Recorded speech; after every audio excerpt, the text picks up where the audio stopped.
St. Patrick speared a creature no map explains.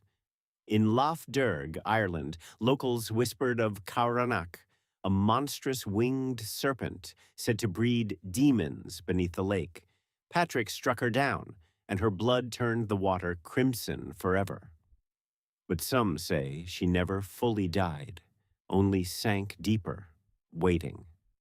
Fishermen still avoid one corner of the lake after dark, claiming the water ripples without wind, as if something below is breathing.